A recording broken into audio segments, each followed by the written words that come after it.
And now, it's time for another Dice Tower review with Tom Vasel. Rise! Well, it has an exclamation point.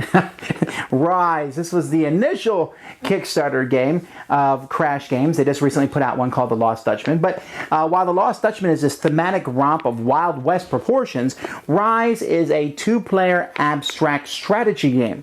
Very, very abstract. You're trying to build towers in it. But that's about it. So let's take a look at it and see what we think.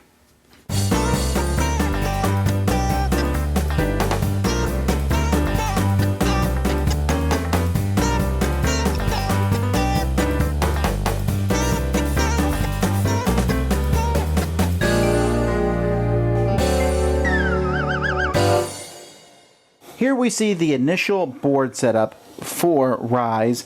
Each person gets a piece, and then it's made up of a bunch of hexagons that are put into this position. Now, the pieces that come with the game are blue and red. What I have done is Crash Games makes a sheet of stickers that you can put, so you can see that these red ones can be aliens or ninjas. The blue one can be a zombie or a pirate. It doesn't really affect the game, more for the fun of anything. So here we have ninjas versus pirates in this game. And what you're going to do is one person goes first. Well, actually the red person goes first, and they take one action. And then the blue player will take two actions, and you're going to go back and forth until somebody wins. Now, your actions are pretty simple. One thing you can do is you can take another land tile, and there's plenty of them that come with the game, and you can simply add it anywhere you want on the board. Okay, that's one of the actions you can take. Another action is to place a worker. So I can put out another worker as long as they are adjacent to one of my workers. And you can take the same action twice, so I could put out two workers on my turn. I can move a worker to an adjacent spot. I can also, this is where you're going to be attacking each other, I can jump a worker. So let's say, for example, there was a ninja here. My pirate blue piece can jump him, removing the ninja from the board. And that can be an action that I take. You also, and hopefully the pirates wouldn't let themselves get this low, you're also allowed to take two of your pieces off the board, sacrifice two of your pieces to kill any single opponent's piece on the board. You can also sacrifice two of your pieces to put one of your pieces anywhere on the board, not just in a space that you're adjacent to. Now, the whole goal of this game is to build towers. So as the board is being built, and you're going to have to build the board to win the game at all, if you manage to get your pieces in a spot like this where they are completely surrounding an empty hex. At a point during your turn, at any point during your turn, if that happens, you will place the base of one of your towers.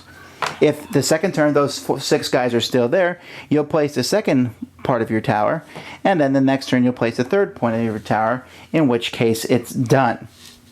Now, if you manage to surround one of your opponent's towers, each turn you'll take off a piece of the tower, and take off another piece, and take off another piece, and the next turn add a piece. So in 6 turns, you could totally destroy one of their towers and add one of your own. But it has to be completely surrounded. If one of these guys is gone for any reason, you won't get to add a tower piece that turn. The goal of this game is to get either 2 of these towers, or 3 of these towers, completely put together, or to kill all the opponents. Now, to kill all your opponents is a very difficult thing to do. It's possible, but as I play, you basically have to kind of stuff them in a corner and just basically work as hard as you can to destroy them. Most of the time, you're going to win from building these towers. Players even have the option of removing a piece of their tower as one of their actions, which is something that you won't have to do very often, but is possible that it might be needed done. It's especially if you add in the ballistic expansion pack. If you add in the ballistic expansion pack, each player is going to get 4 pieces. They're going to get 2 of these anchor pieces, these black pieces. They're going to get a flash piece, and then they're going to get the vortex piece. Now, these add quite a bit of chaos to the game. You have to discard 2 of your guys to place any one of these out. An anchor just blocks things. So if I was the red player, I might put an anchor here, which means that tower is never going to be finished unless they find a way to get rid of that anchor. And one of the ways, a flash is even more dangerous. Let's say the blue guys are getting ready and they form up. Next turn they're going to build a tower, and then you can flash, and a flash will kill the 6 pieces surrounding them. Usually that will happen, I guess, when there's 5 people next to them. But a flash can be very deadly, but not nearly as deadly as the vortex. When you place a vortex, it uses a 4-sided die because this is a countdown. It will start at 4, 3, 2, 1. And then when the vortex goes off, it is going to destroy everything it touches. The tiles, the towers, workers, anchor pieces, everything next to it is just going to be completely demolished. You can disarm your opponent's vortex by sacrificing 5 of your workers, which, you know, you might want to... Usually people are going to do that to stop it. These pieces add a severe level of chaos to the game, which really isn't there to begin with. So if you want that, you just need the little rules that come with that expansion and those pieces. Otherwise, you're just playing the basic game back and forth. Rise is a very interesting game. I wonder, I've read about a lot of people who really enjoyed the game because they learned it at a convention and they were taught it.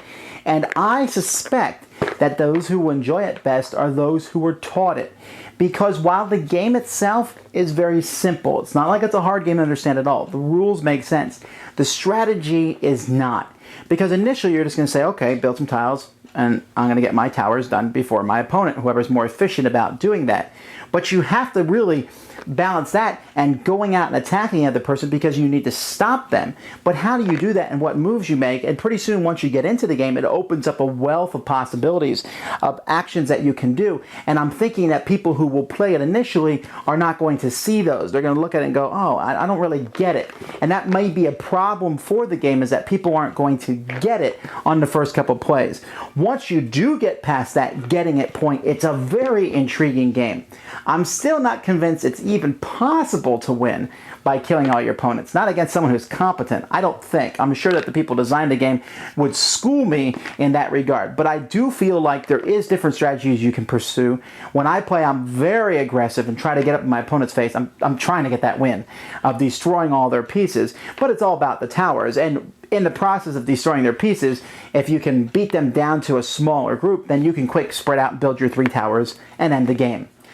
The expansion adds a huge amount of chaos, which I love, okay, but at the same time, it's going to make the game very different. I do wonder if there's people who love Rise and when they play the expansion get really frustrated because it just blows up sections and it's very boom, boom, boom, boom. So it's almost like playing a different game, really.